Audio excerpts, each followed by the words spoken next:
моя вторая стояночка. Видите, сушимся чуть-чуть.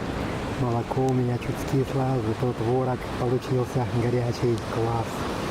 Там у меня палатка, чуть мокрая, но уже суше, чем было первый раз. Здесь река Лузень, чистая уже течет. Вчера была немножко мутная, сегодня уже чистотень пошла после талого снега.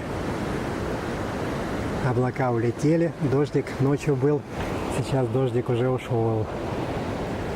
Влажность присутствует, но уже не такая, как рукавицы. Мокрая, все мокрое, сушимся.